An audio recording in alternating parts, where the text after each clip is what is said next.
Hey everyone, Danny Maude here, head professional at Canterbury Golf Club in Kent, and I've got a question for you this week. Have you ever wanted to know how do you play sloping lies? You know, we got downhill lies here, we got uphill lies over there. You know, here we're at the 12th hole at Canterbury, and there's so many slopes, and this is our stroke index 1 hole, and I think part of the reason for that is because people struggle on this hole because of the sloping lies. So in this week's training, I'm going to show you how to set up to sloping lies and how to make it really, really simple so you can repeat this process on a regular basis. So let's have a look. So if we're on a flat lie, okay, so this is our flat lie here and this is you, okay, we're going to stand pretty similar to this, okay, so the arm, this is you here and this is the ground here. Now what we want to try and do, okay, is make this as similar on a downhill lie and an uphill lie as possible. So what we simply do is we don't do very much. We stay this, and as the ground slopes, so do we. So on a downhill lie we look like this, and on an uphill lie we look like this, and we simply just move as to wherever the ground takes us. So what this looks like when we're on here, now I've just chosen at the moment we're on a downhill lie here, so where my right foot here is higher than my left foot. So what most people do here is they try to set up as normally as possible, so they're almost trying to hit towards the target and they tend to lean back. But what we want to do is a couple of things. We want to set our body up now so it's leaning this way down the slope. Remember this? Okay, the slopes move this way, so we're going to set our body up this way.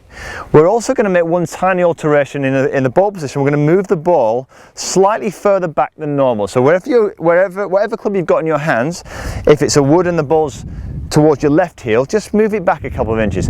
If it's an iron and it's towards the middle of your stance, just move it back a couple of inches. And that basically is the setup. There's nothing more complicated than that. The ball slightly favours the higher foot on a downhill lie, and our weight favours the lower foot on a downhill lie, and that's the simplest way to remember it. So when we're setting up here, you can see, look at my body now, it's angled this way. So that's the setup, and it's nothing more complicated than that.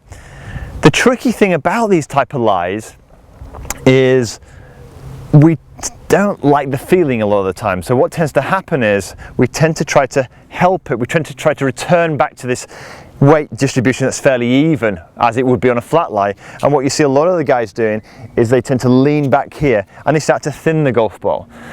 What we've got to do when we're on sloping lie, and in this situation a downhill lie, what I'd like you to do is simply keep the weight on the left foot, and what we're trying to do with the golf swing is swing up the slope on the way back, and we're going to swing down the slope on the way through. So we're simply following the contours of the ground in exactly the same way you would do it if it was flat.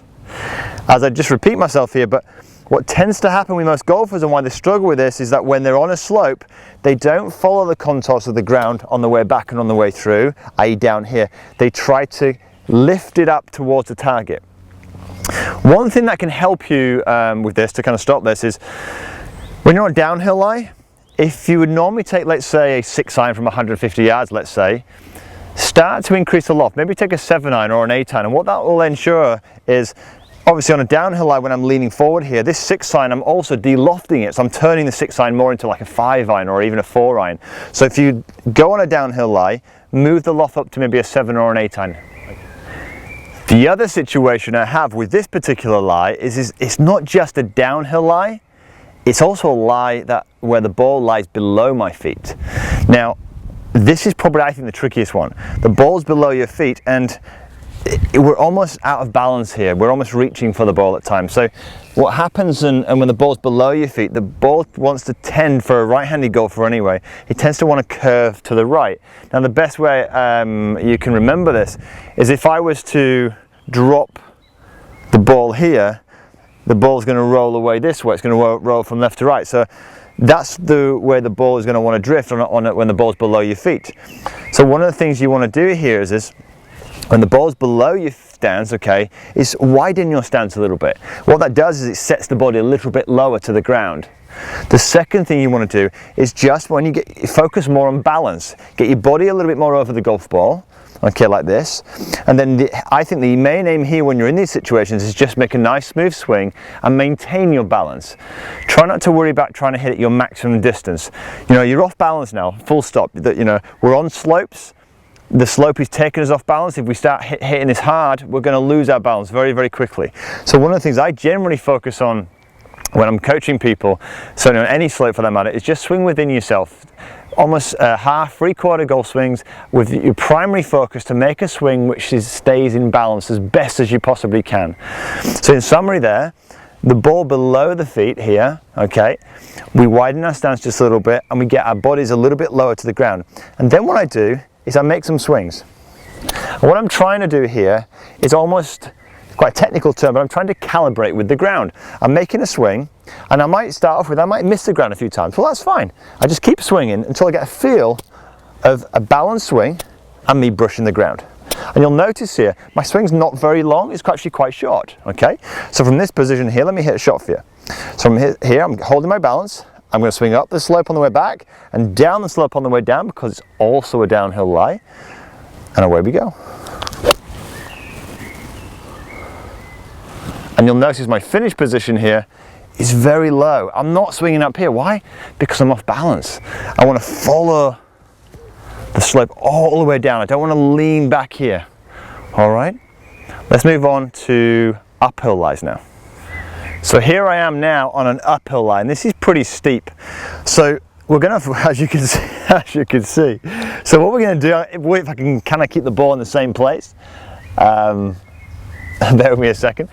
So what we're going to do now is I'm going to show you how similar this is to a downhill lie and what we tend to do with the body. So remember, the basic analogy is there's the ground, here's us. What we do on an uphill lie, we simply move with the slope. The slope drops, we kind of go with it, okay? So in this situation here, what I'm going to do is I'm going to lean my body back here, okay? And the ball is going to favor slightly the higher foot. So with the 6 iron, my ball position is usually a little bit ahead of center. Now what I'm going to do, because it's an uphill lie, I'm going to move it even maybe a couple inches even further forward, so it favors the higher foot. Where does my weight favor? The lower foot. So my body now is starting to move into this position. So I'm now going, in a sense, level with or perpendicular to the slope. And what am I going to do? Same principle. I'm going to swing down the slope and up the slope now. So I'm going to follow the slope as much as I possibly can. I'm going to swing down the slope on the way back, up the slope on the way through. Now you'll notice here, look at the similarities.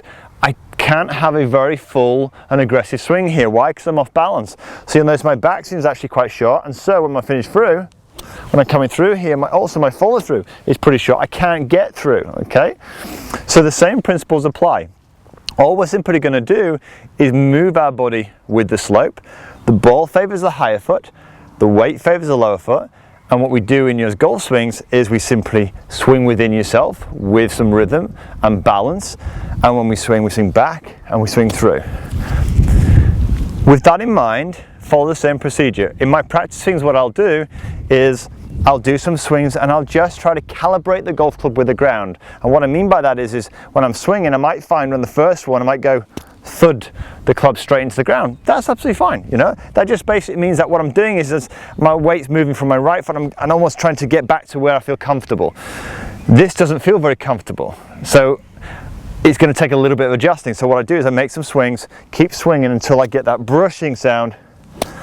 Okay, here with the ground. Once I've got that feeling, 2 or 3 swings, in the shot I go, and through the shot I go. Okay, nice and short, nice and easy.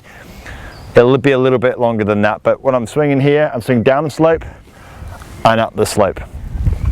I hope that covers sloping lies for you. They're pretty straightforward once you know how to play them. It's the key lies in the setup, which we've gone through, and also the fact that you need to stay and swing within balance. Don't try to overcook the power. Okay? If you've got any questions, as always, leave them in the comments box below, and I look forward to hearing from you over the coming weeks. Many thanks. Have a great week.